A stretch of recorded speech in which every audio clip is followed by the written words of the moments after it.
Good afternoon, and welcome to the City Club of Portland's Friday Forum, Oregon's premier public affairs forum.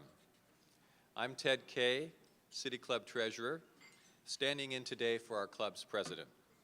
I would like to welcome you all, those of you here at the Governor Hotel, and those of you listening on OPB or KBPS radio, or watching on Portland Community Media's CityNet 30. Thank you for joining City Club today on Friday, July 30th, our final Friday Forum until fall. Today we will hear a discussion about potential ways to ensure a solid future for the region's bridges. But first, some announcements.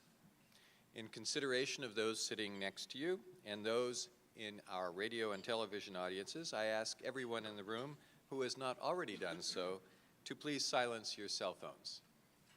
Thank you. And if there are any members here who have joined City Club recently or who are with us here at our Friday Forum for the first time, please stand and let us welcome you. Yay!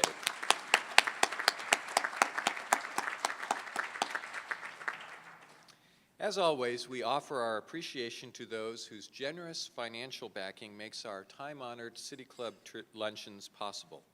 Please join me in offering an appreciative round of applause to the Don Sterling City Club Fund of the Oregon Community Foundation. We thank it for its support.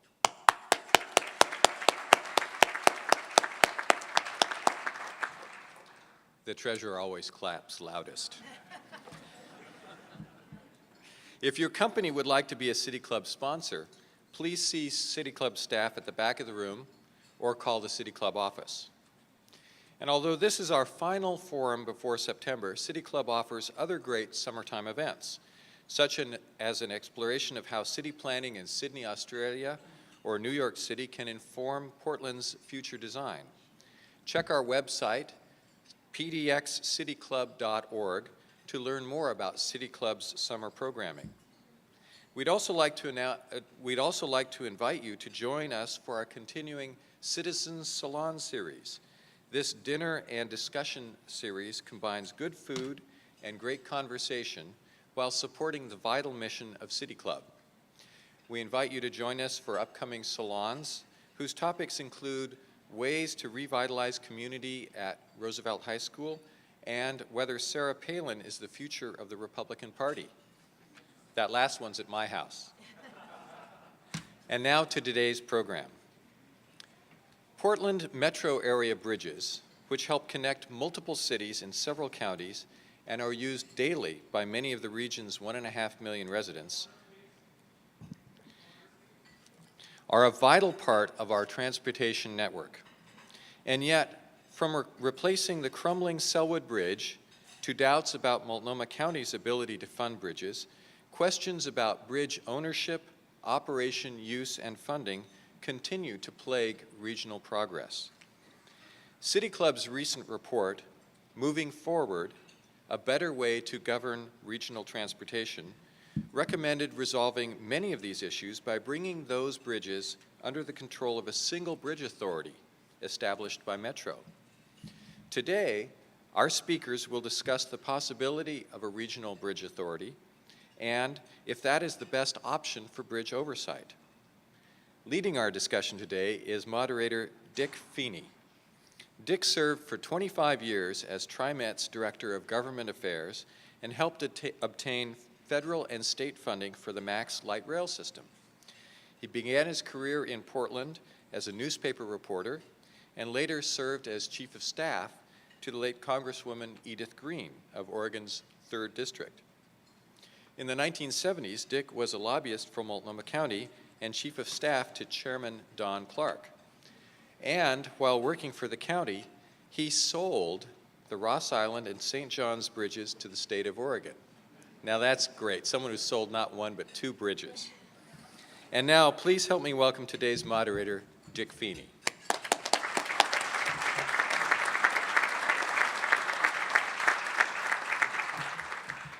Thank you. Ever since the county completed the bridges across the Willamette River and created the community that we now know as Portland, the Portlanders have been preoccupied with bridges. There's the Bridge Pedal, the Portland Bridge Festival, the Naked Bridge Bike Ride, and there are 74 businesses that have bridge in their name: Bridgetown, Bridgeton, Bridgeport, Bridge City, Bridge View. But the City Club itself has been fixated by bridges over time. Early in the last century, a controversy erupted over a proposed interstate bridge. Oregon reneged on its promise to share in the funding, and Vancouverites went ballistic. And they came down here and they invaded the City Club at the time, took over the meeting with a brass band, and sang out. We don't have the music, but we do have the lyrics, and it's, "We want a bridge, and so should you. We did our part, now it's up to you." The Oregonian, of course, was horrified and called the Vancouverites rabble, but the City Club, as always, retained its cool, took up the challenge itself, raised money, hired an architect, and designed what is today the eastern span of the interstate bridge. When scandal broke out some years later, in 1924, 2 county commissioners were indicted for bribery for bridge contracts. The City Club issued a report that virtually snorted, "The county commissioners have forfeited the confidence in the public." And this resulted in a successful recall effort against all the county commissioners, but also in a new bridge contract. But for reasons of economy and against the advice of the newly appointed bridge engineer, the result for the Sellwood was that it would have only 2 lanes. And now, with the release of its report on transportation governance in the metro area and its urging for a regional bridge authority, the City Club once more has stepped up to have major influence on bridge policy. The report summarizes the sorry state of the Sellwood. Concerns about safety have caused it to be inspected every 3 months and its load limit reduced from 32 tons to 10. And despite all of that, it is still identified as the busiest 2-lane bridge in the state of Oregon. The report notes that although the Sellwood is entirely within Multnomah County, 75% of the 32,000 vehicle trips a day begin and end in Clackamas County. The report concludes that because bridges serve travelers to and from the entire metro region, quote, "they should be owned and operated as soon as possible by a regional bridge authority that answers to Metro." Now, looking at those 11 bridges included in the club's recommendations, there are some disturbing realities. The Sellwood Bridge and the 4 Multnomah County bridges appear to be the responsibility of a governing entity that is perceived to be required to focus more and more on social programs. And the funding poses an equity issue. Proposed funding of a replacement for the Sellwood Bridge would have Multnomah County residents and city residents pay more than 10 times as much as the residents of Clackamas County, and there's no money at all from Washington County. Presumably, they don't use any of our bridges. Also, the 5 state-owned bridges must compete for care and limited funding against higher priority limited access interstate freeway bridges that ODOT runs. So these bridges become an obvious candidate for regional-based operations, maintenance, and funding, and actually become a stalking horse for the guts of the City Club's report is a reforming of the governance of transportation in the Tri-County area. And today we have 3 distinguished local government experts prepared to address the suggestion that such a bridge authority be adopted. They are the Honorable Deborah Kafoury, Multnomah County Commissioner, Mike Burton, currently the Vice Provost of Portland State University, past Chief Executive Officer of Metro, and the Honorable Lynn Peterson, Chair of the Clackamas County Commission. Our panelists are each asked to open our discussion by focusing on, for no more than 5 minutes, on this proposal for better bridge management and for more rational and sound public policy. The 11 bridges on the Willamette River should be placed under the authority of a regional government entity having the power to plan, invest, maintain, rehabilitate, and fund those bridges to make them safe and reliable. Now, Multnomah County has the management and maintenance responsibility for 5 of the 11 Willamette bridges. So we'll hear first from Commissioner Kafoury, who's in her first term of the Multnomah County Commission. She's a former a leader of the Democrats in the House of Representatives and has a lot of concerns about the Sellwood. Deborah Kafoury.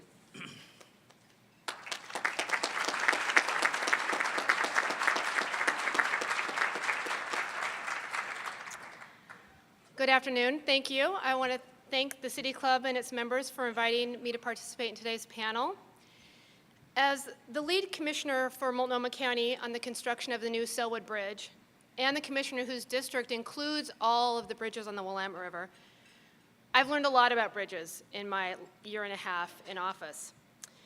Multnomah County operates and maintains 6 bridges on the Willamette: the Sellwood, the Hawthorne, the Morrison, the Burnside, the Broadway, and the Soviet Island. In essence, we are a bridge authority. We understand what it takes to operate, maintain, rehabilitate, and replace, when necessary, our bridges. But before we can enter into a conversation about whether or not to create a regional bridge authority, I need to clarify a few misconceptions. Contrary to the title of today's program, our bridges are not falling down. In fact, Multnomah County is doing a fabulous job of maintaining our bridges and leveraging funding. In fact, with the exception of the Sellwood, which we'll talk about later, our bridges are far from disrepair. The story of Multnomah County bridges is a story of success.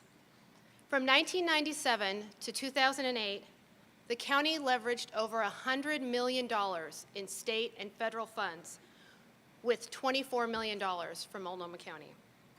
With these dollars, we replaced the Soviet Island Bridge, rehabilitated the Hawthorne and the Broadway bridges, which included new decks, painting, new sidewalks on the Hawthorne, and we built a large and extensive bike path on the Morrison. I believe that the question about a new regional bridge authority is really a question about funding. And it's true that while the county has a track record of success in this area, we do have some obstacles ahead. We've identified $207 million in capital improvements necessary over the next 20 years, and that does not include the cost of repairing or maintaining our bridges. So to put that figure into perspective, we receive $5.1 million annually for both capital and maintenance.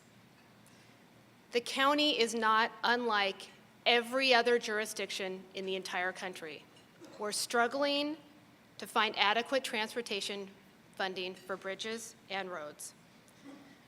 The bottom line is that if the region collectively decides that having a regional bridge authority is the way to go, then Multnomah County will gladly enter into that conversation. And until then, we will continue to do the fabulous job that we are doing today.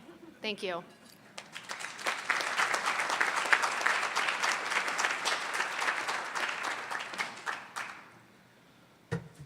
Mike Burton served in the legislature for 10 years and then was chief executive of Metro from 1995 to 2003. And during that time, he was successful in efforts to complete the West Side Max to the airport, the beginning of the Yellow Line North, Max to Clackamas County, and the allocation of billions of dollars to other transportation projects. During his tenure, he recommended the creation of a regional transportation authority, the merger of the ports of Portland and Vancouver, and the legislation that would have required that 15% of the income tax revenue from Washingtonians working in Oregon be specifically used for transportation solutions here. Each of these ideas failed utterly, but he did say he had a good time. All right.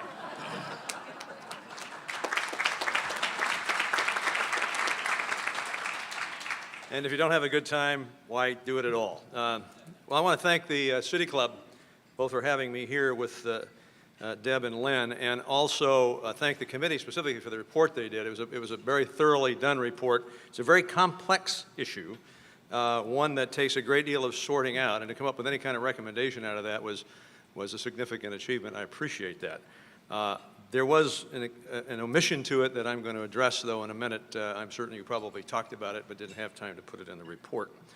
So I appreciate being asked to come and comment on the issue. Lynn and I were talking before because all those failures that I had were probably her fault when she worked for me at Metro, but she indeed is someone who knows a great deal about the engineering, the policy making, and I've been impressed with the way that she's been managing Clackamas County. I assume the reason I was asked to be up here is because I was the former Metro executive officer, and the stress should be on the word former, because this allows me to say whatever I want without having to stick Metro with coming up with any policy positions. And not that they don't want to do that over there. I appreciate the fact that they try, but I think they were looking for someone to sort of get around that part of it. I think I'm also here probably because I'm an old guy. In fact, I can remember when the Dead Sea was just sick. Feeney actually was present when Moses parted the Red Sea. And all those people moved through there. That was his first experience in mass transit. But we were asked to offer a short comment about the general proposition of the City Club, which I take it to be, should there be a Metro-based bridge authority? I may have put the Metro word in there inadvertently. But my response to that is, sure. At least as a good beginning point. The report calls for the consolidation of state, federal, local revenues, and that's good. But taking $10 from here, an existing $10 from here, an existing $10 from there, an existing $10 from there, and having an existing $30 doesn't really move you to the next point, which Deborah talked about, which is how do we pay for all of this? Because that's where part of the problem is. Governance is certainly one of those, but funding all of these programs is the other part of it. In a sense, it's almost the ideal bon mot would be shifting chairs around on the deck of the Titanic. There's also what I felt wasn't addressed in the report, and that was the two large transportation players in the region, and that's the Port of Portland and the Port of Vancouver. If you look at the region, those two entities play a huge, huge part in our economy, and they're also significant in the fact that they have a huge impact on transportation. So when we begin to talk about bridges, you can't look at them as a single thing by themselves. Certainly there's a question about maintaining those, making them work, and those kinds of questions, but they're just a single part of a very more complex transportation system that includes airports, seaports, transit systems, and all the rest of that. So what I would prefer to have seen, or would prefer to have the time spent by those of us in the civic concern about this question, is to take a look again at creating a regional transportation authority that includes the necessity for a bi-state compact. The report did raise a question and sort of dismissed the idea that saying that Washingtonians simply weren't ready for this. They showed up here, when was it, Dick, in 1920? 1907. We got to get them back in here again. It's been too long.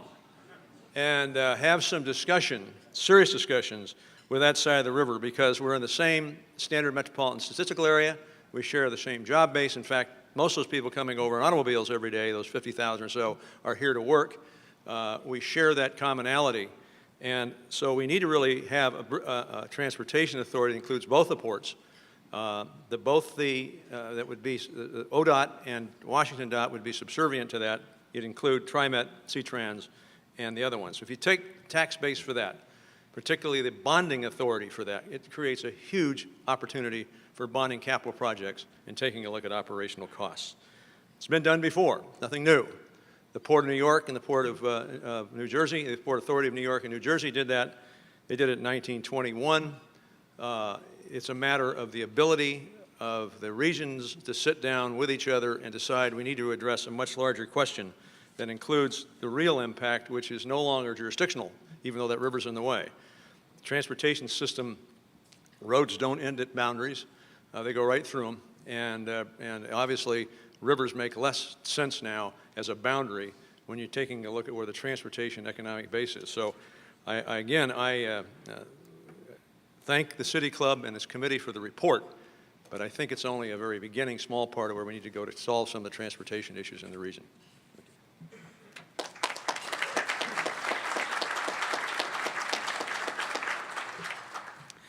Commissioner Lynn Peterson, Chair of the Clackamas County Commission, has worked on statewide and regional transportation policies as staff for 1,000 Friends of Oregon, for Metro, and for TriMet.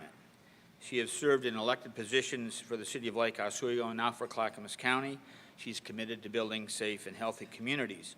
She started her career, actually, designing and constructing highways, and now she identifies herself as a recovering highway engineer.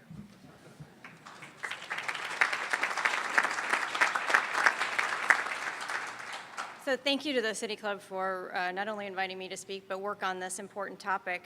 The transportation system management is not a simplistic way to go. When you look at the hodgepodge of projects and programs overseen by multiple jurisdictions, it is a long and twisted history. As Stephen Ambrose wrote in his book on the Transcontinental Railroad, and I paraphrase, "In America, we just got the goddamn road in and we fixed it later." And that is where we find ourselves today. There is no one at fault. When some of the decisions were made for the Multnomah County and Portland bridges, Oregon City was a bridge ride away, or a boat ride away, not a commute away. So there are three questions that I want to quickly go through today on this regional bridge authority question. What are important regional assets? Who would govern, and what is the revenue source? First, what are important regional assets? Clackamas County has a north-south movement to it. Our main travel movements are to downtown Portland, Vancouver, Gresham, and Columbia South Shore. Only 12% of our trips wake up in the morning and go to work in Washington County. That 12% starts on the west side and stays on the west side. We heavily rely on the Willamette and the Columbia River bridges to achieve a longer distance commute. So important are those bridges. We are looking at making sure we help with the finances for the Sellwood Bridge, not only raising the revenue, but also decreasing overall costs. Both former Chair Ted Wheeler and State Treasurer Ted Wheeler and Commissioner Kafoury have been amazing partners in working on this very unique relationship, so unique that I don't think we've had a relationship like this for a bridge or road in this region like we have for transit. The Columbia River crossing is also important for that commute. So important that we are willing to discuss tolling on both I-5 and I-205 to pay for the CRC and other improvements to keep that north-south movement going. Why? Because I-205 is a regional asset that could be negatively impacted by I-5 tolling alone.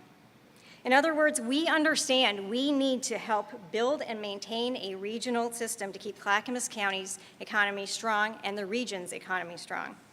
However, we rely on a larger regional network of bridges, roads, and transit for our people and freight movement. Washington County Commissioner Roy Rogers and I have both thought that the region should define regional assets so we could focus extremely limited regional investment. It's a hard question to answer.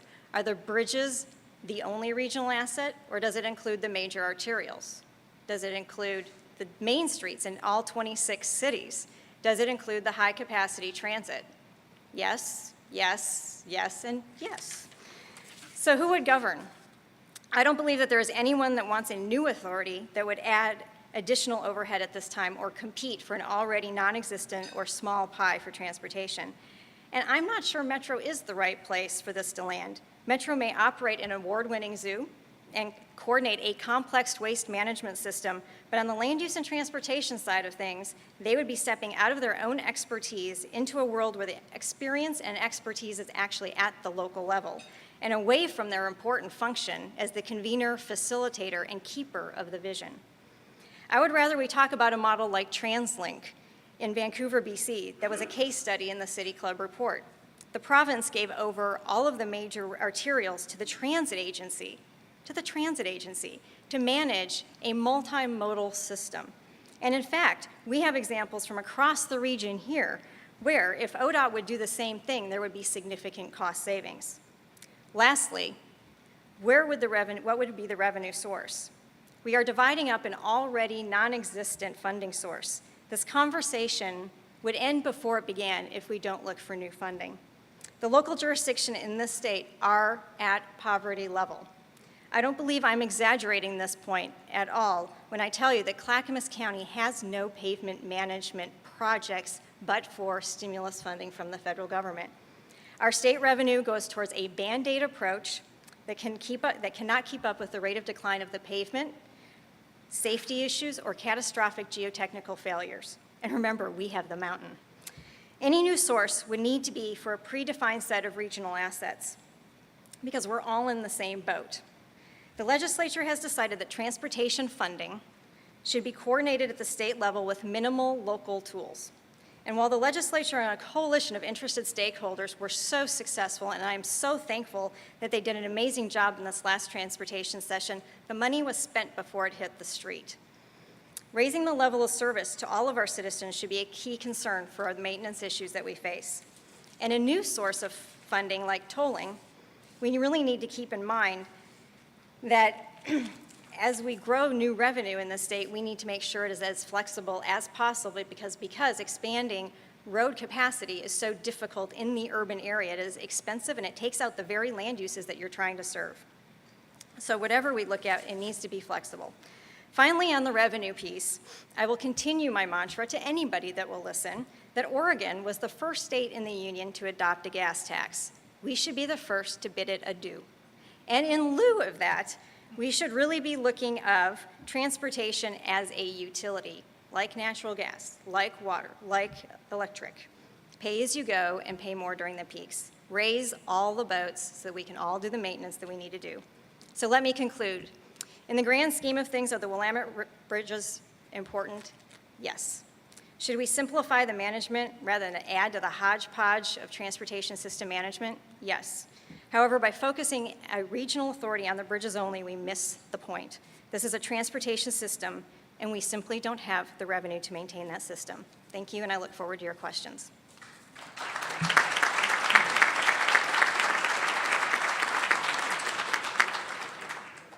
The first question is for Commissioner Kafoury. Thank you very much for reviewing the competent manner in which the county has address the issues of bridge operation and maintenance over a long period of time, but there is still a $300 million problem on the Sellwood. To what extent have you already brought in regional support for that improvement? Thank you for that question. Actually, the Sellwood Bridge is a model project, in my opinion.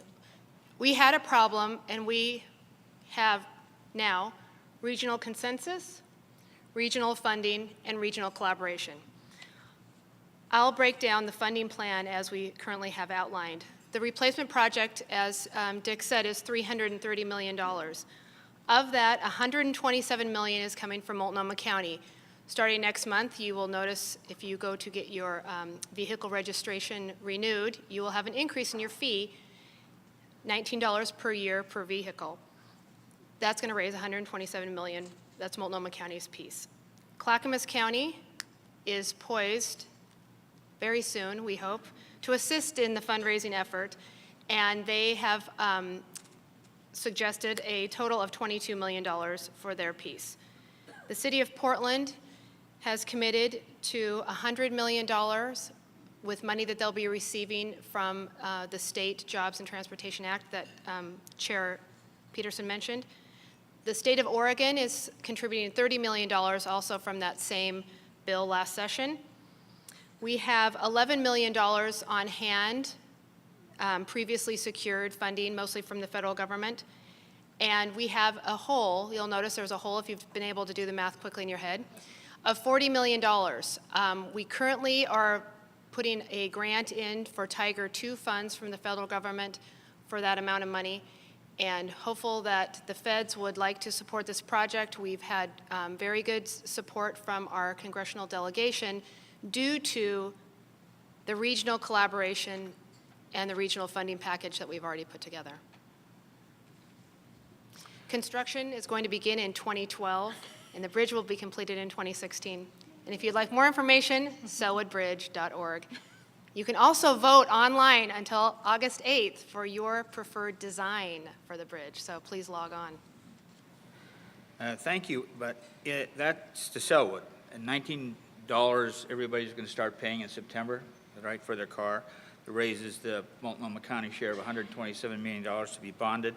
Well, that's to Sellwood. What about the other bridges, and what about the future? And does the Transportation Authority fit into the future for the county?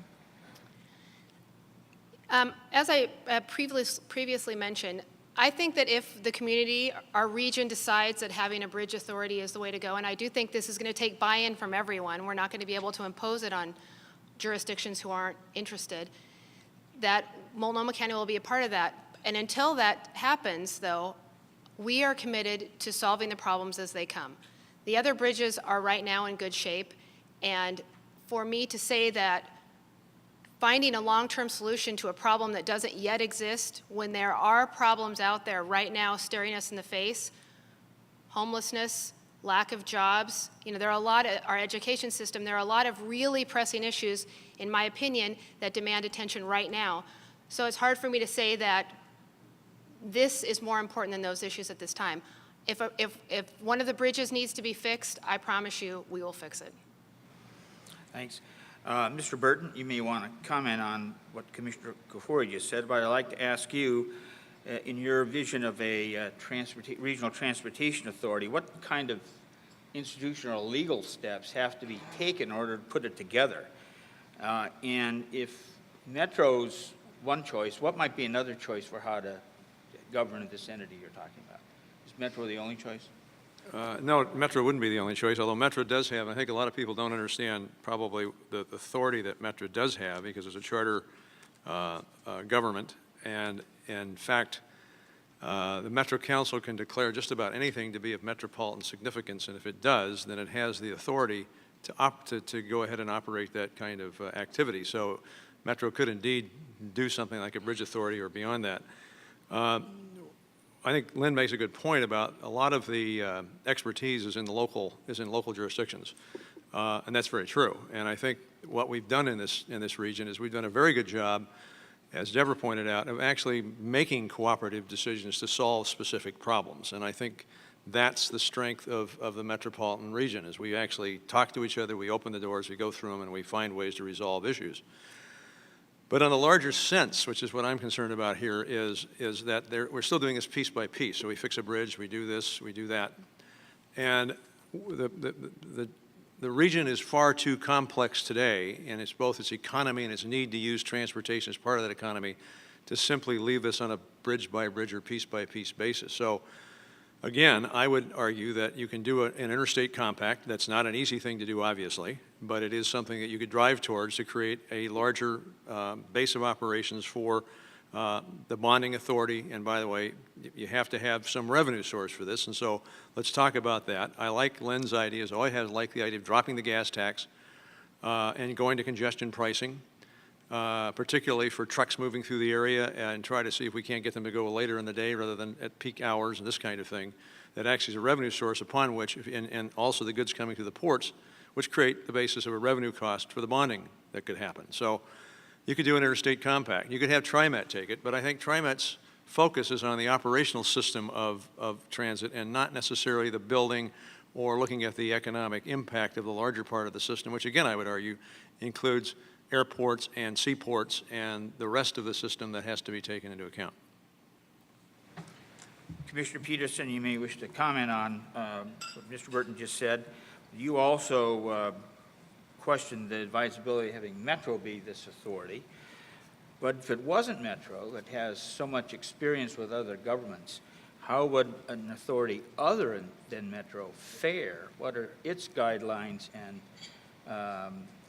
rules that help it get along with 30 separate government entities that are focused on their own problems and actually focus a lot on competition? The basic question at this point in time, I think, is that we don't want to add any overhead. I think we need to look at existing structures that we already have, whether they're IGAs on how to make the management of the system more simplistic by redefining what is a regional asset, and then either looking at IGAs like we're working on with Multnomah County to figure out how to deal with those assets, or we can look at existing organizations. I'm just bringing up, I think, a couple points that we have two regional transit agencies, or two regional agencies. The port is a good separate discussion point. But of the two regional agencies that we do have, Metro is much more focused on the policy and I think a very important player in keeping the vision going and not getting into the implementation and not getting into the place competition between the jurisdictions, being that neutral third party. TriMet is set up and does have the capacity within their authority to do this as well. So we do have two completely capable regional agencies that could take this on and not create much more overhead. I think more overhead would be created at Metro because they do not have this kind of expertise. But at TriMet, obviously, they would need to bring on an expertise on roads and bridges as well. So I think that it would be better to look at existing or to create a third structure that kind of defines what those regional assets are and then creates an IGA, similar to the interstate compact idea that Mike was bringing up. Thank you. Sort of two wrap-up questions here before we get to the audience questions. And I'd like all three of you to chime in here. If a regional bridge authority, as the City Club has recommended, or the larger transportation authority that you've all sort of referred to, had been in place 5 years ago, how would the Sellwood Bridge situation have played out differently? How would you have dealt with Washington County, for instance? I'll take a stab at it. You know, these guys are, because they're closer to having to resolve the issue. And I want to say this, first of all, and it hasn't been mentioned, it's certainly brought out in the report, and they did a good job of this, is there is a joint policy advisory committee on transportation that exists within Metro as part of its authority. It has a slightly different relationship than the Metropolitan Planning Authority, which is the local government one. The transportation group brings everybody to the table. TriMet's there, ODOT's there, the port's there, and the dollars that, some of the dollars that flow through the region for various projects, road projects and transit projects, are decisions that are made by JPAC. They will come up to conclusions where to allocate those dollars, which do have a land use component impact to them, and those are discussed at that board as well. The decisions coming out of JPAC, if they send that up to Metro for approval to the council, if it disagrees, sends it back until they actually end up with an agreement. I don't think there's been too many times there's been disagreement by the time it gets there. So there is an existing mechanism to have those kinds of larger regional transportation issues decided within the existing authority. As far as the Sellwood goes, if we had had a larger transportation authority, my assumption about that also, by the way, is that you would have a different pricing and financial structure within the region as well. So that if you had region-wide tolling, which is something that the mayor of Vancouver suddenly came to the light on, my good friend Royce Pollard probably didn't appreciate that, but good for him. It's a strike of reality. And if we began to look at that, then the Sellwood Bridge would have been one of those things that would have fit into the question of how to fund it, and probably would have ended up doing pretty much beyond that regional funding what Commissioner Kafoury is talking about in finding some allocations from different sources. So I'm not too sure it would have been a whole lot different. Okay, thanks. Mr. Burton, we have about 2.5 minutes left. Maybe go to the last question for Commissioner Peterson and Commissioner Kafoury. If the region were to take steps now to implement a regional transportation entity that you both referred to, what would be the 3 most important steps that would be taken in the next year? Lynn, would you like to Answer try the that 3 first? questions I raised? Yeah. Well, I think that we need to really come to the understanding of what is a regional asset, because that defines who the players are. Obviously, one of the biggest players in the metro region that is not is kind of a silent player, but plays a key role in just about every decision we make in the metro region is the Oregon Department of Transportation. They own most of our arterials. They make decisions about our arterials, and we have to deal with a lot of those decisions. And so I think making a giant stride forward would be the region taking over those assets. They are the least important part of the system for ODOT, but they are the most important part of the entire transportation system in this region. And we do not have control, and we do not have a funding mechanism for them. They are where we have our frequent bus service. They are where we have our high-capacity transit. They are where we do not have pedestrian access, and it's where we kill the most pedestrians trying to get to transit, is where we have the most hope for our land use is in those corridors, but we do not have control over the transportation system to provide them access for redevelopment. So, You said define the assets. Commissioner Kafoury, you have something to add? I think that's a good start. I think in the next year, if we can start by defining our assets, we'll spend a lot of time at JPAC talking about those issues, because I think that in and of itself is going to be a long and tortured discussion. Thank the panel very much. Now, Ted? Thank you, Dick.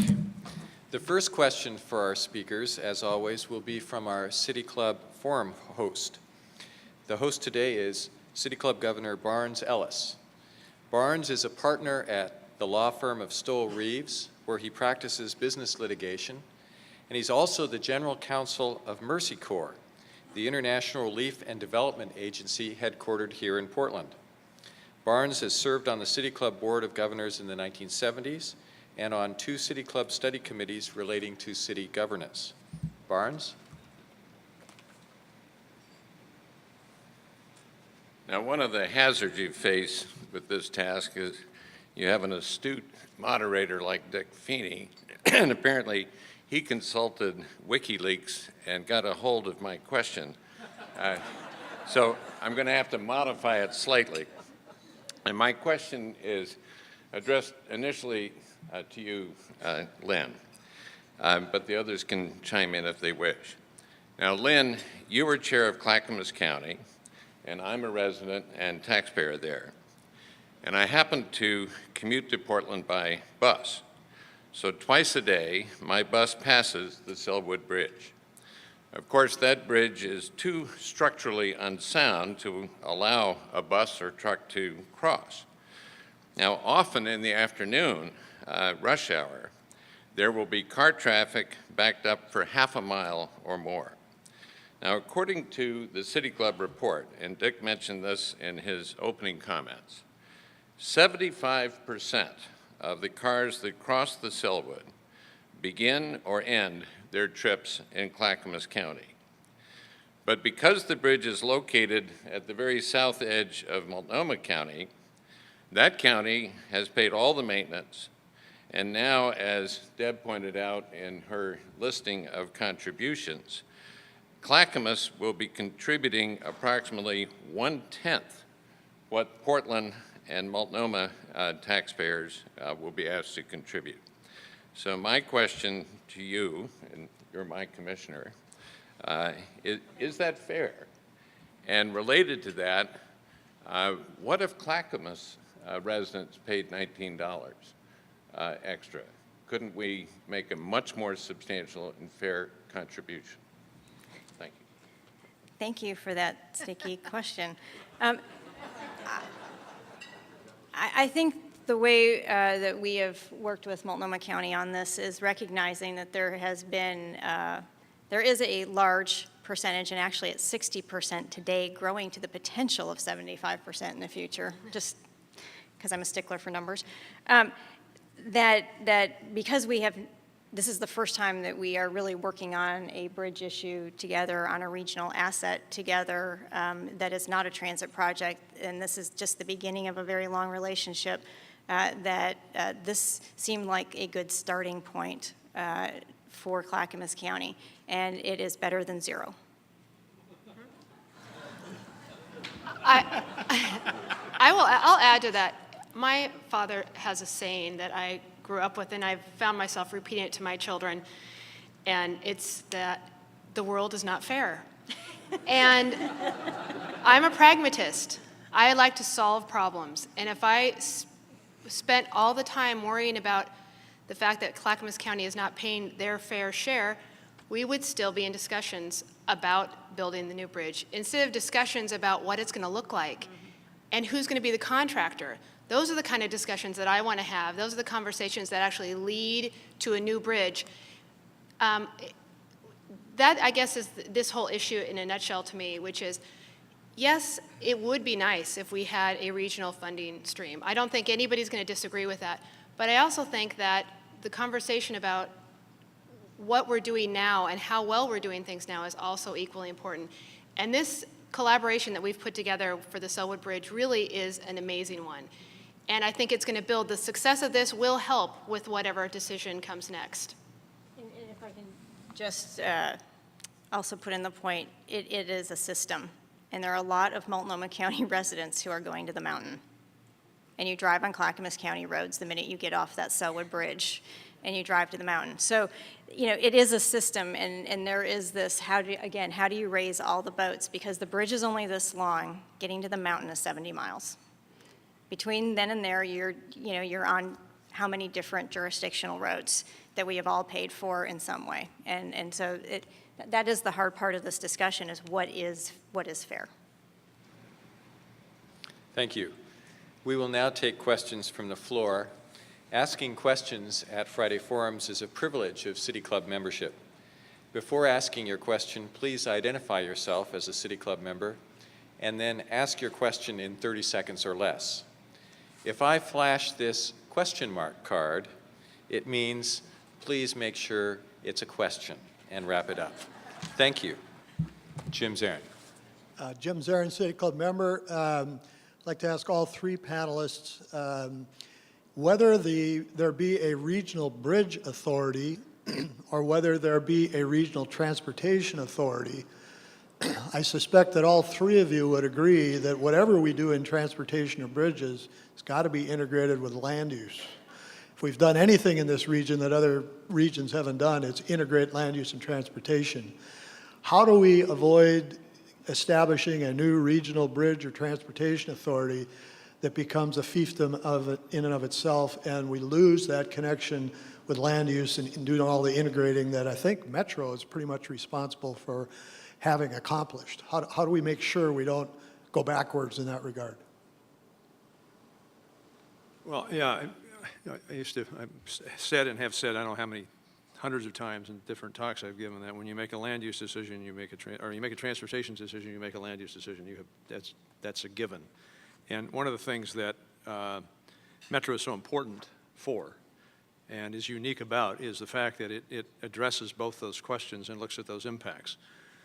There is state law, and that requires some integration of that, but it occurs in this region in a far more intense way than it does in just about anywhere probably in the country. So whatever authority may be created, and I agree with Lynn and Deborah, I think, about the idea of we don't need a proliferation of new activities, so there's that question too. But whatever's created has to make certain that those questions are, I think a lot of the debate going on about the CRC is over the land use impact. You know, where's the failure points down the road because of the transportation impact on various points that affect land, this sort of thing. It's a very intrusive thing to put a road down on a piece of property. It's a very intrusive thing to do. And so you have to do that with great care, looking at the unintended consequences of that potentially for the future. So if any authority, it might be an opportunity to even strengthen that opportunity rather than weaken it, but it certainly can't be overlooked. Comments from any other panelists? I would just say that there has to be an agreement between all of the jurisdictions participating, because I don't know if you're going to get all of them in the first step out the door of how the money is going to be spent, the criteria by which it will be spent, because here's the conversation that will result throughout the region. Is it more important to build a new road out at the edge, or is it better to redevelop existing corridors within the urban growth boundary? There's one question. Does the money go to new, or does it go to existing? It depends on where you're at. That conversation depends. So having that, it's the regional asset, and then and how the money will be spent within those corridors. And I think my personal opinion would be for the 2040 goals and objectives. I think you raise a really important point, and that is that all these decisions can't be made in a vacuum, and they're all interrelated to different funds. But also, what we cannot forget is what was on the front page of the paper a few days ago.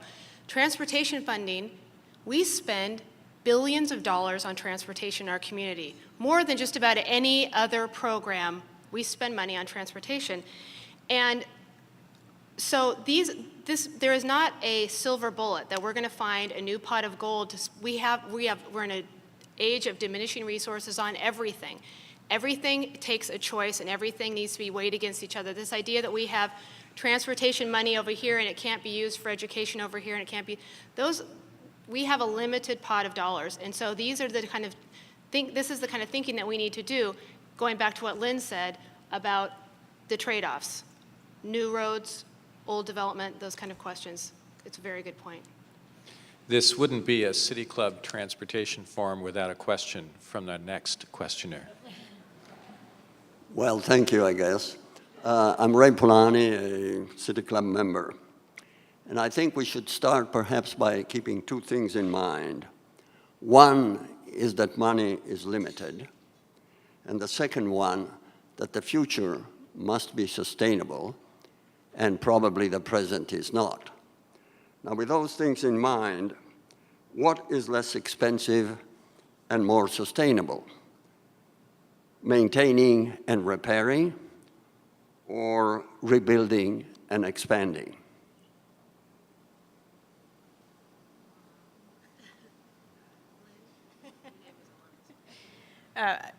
Maintaining and repairing and making investments in existing communities is going to be the more sustainable way to go, but it's not just where the money goes, it's how it's going to be spent. And obviously there is a overlay within this region of looking at reducing our GHG emissions, reducing our vehicle miles traveled, and looking towards the future to reduce the household cost for transportation for every household in this region.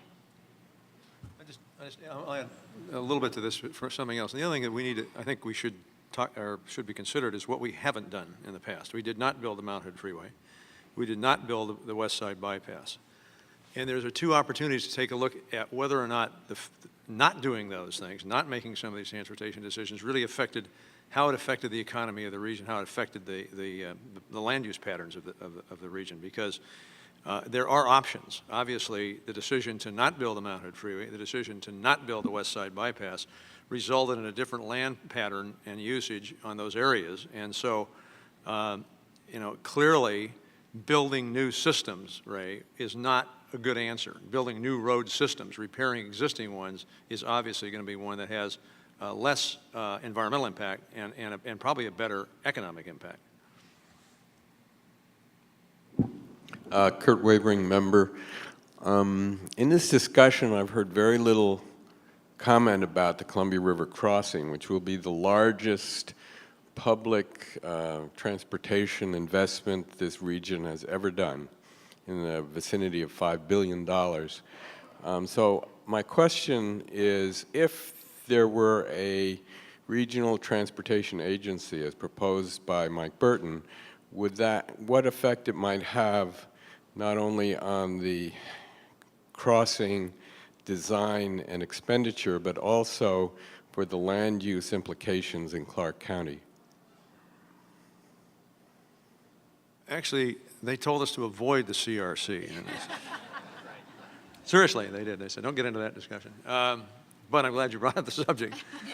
I think that the Columbia River Crossing is a perfect example of why we need a bi-state compact process to solve some of these problems that would take a look at, and again, the mayor of Vancouver, I think, has the right idea about charging tolls with the whole ramping system to get there. That would help solve it. Now,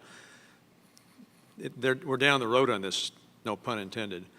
There is a report coming out today, and I'll let Lynn address that if she wants to, but this has been a mess up till now, that the process is going on, and if we'd had a different government process to deal, it might not have been so messy. But your question really was about the land use impact, and that's the thing I always worry about. I look at that bridge. In 1980-something or other, I went over and testified at the Washington legislature, held a committee hearing in Vancouver, because the Transportation Committee of Washington was determined to build another bridge across the Columbia to help their citizens get over here. And I testified, and this is for another bridge, a third crossing, fourth crossing, whatever they called it. And I said, the problem with bridges they're great no matter where they are, but you got to get on them and off of them. And there's where the problem comes, is if you're going to build another bridge, you're going to have to create another place for it to go off, and you begin to intrude on the land again.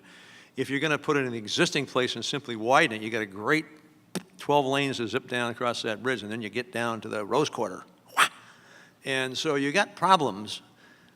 All you're doing is perhaps speeding it up in a certain way without all the rest of those issues being addressed. And I'm not too sure all those other issues have been thoroughly addressed in the process we've gone through, and that may be part of the problem. If you'd had a larger authority to take a look at the bigger parts of the system, that might have been avoided. I don't know.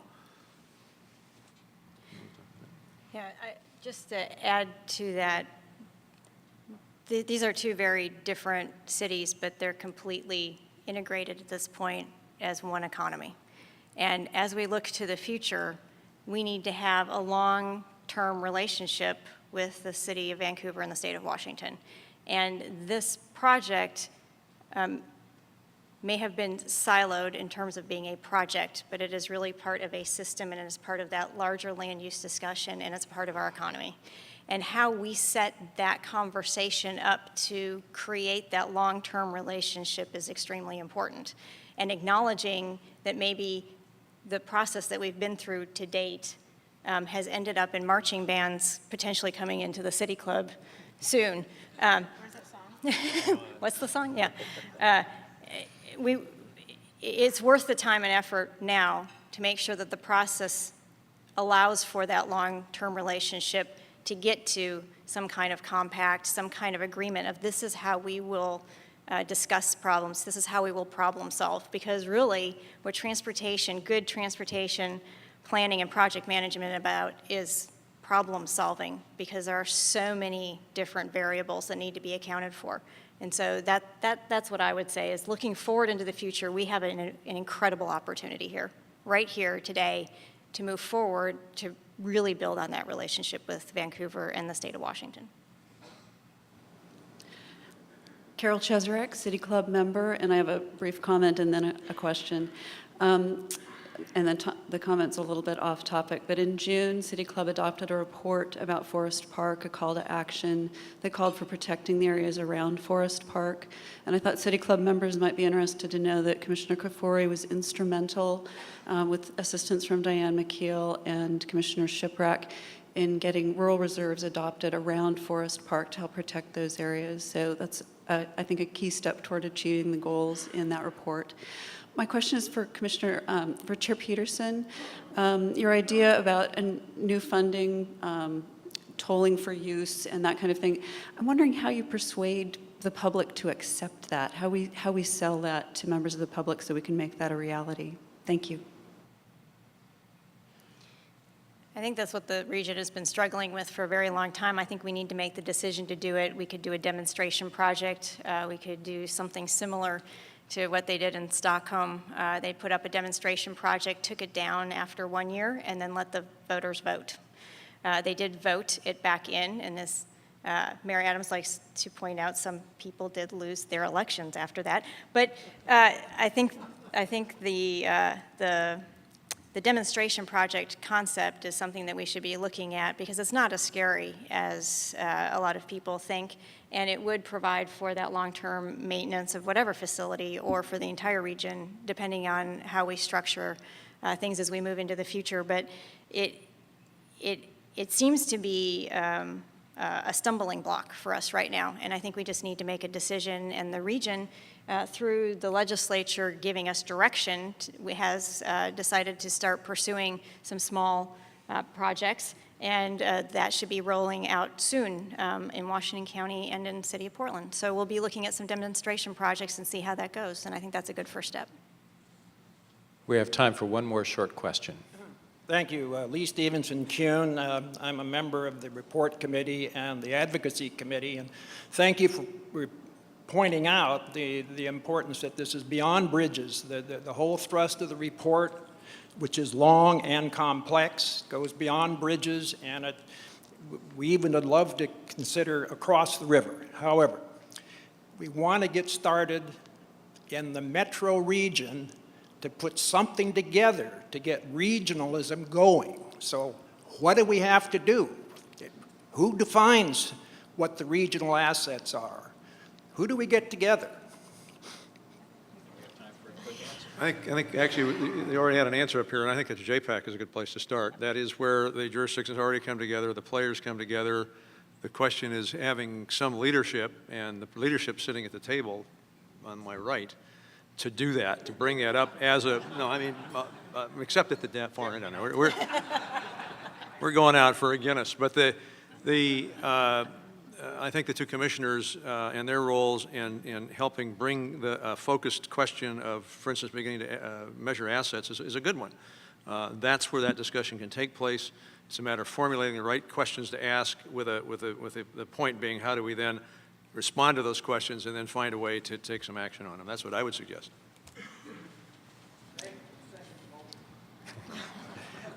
We've run out of time for further questions, and we'll have to stop for this season. Join us in the fall for our September 10th forum with former U.S. Senator Bob Packwood, whose 1968 City Club debate is widely considered the turning point in his upset of four-term U.S. Senator Wayne Morse.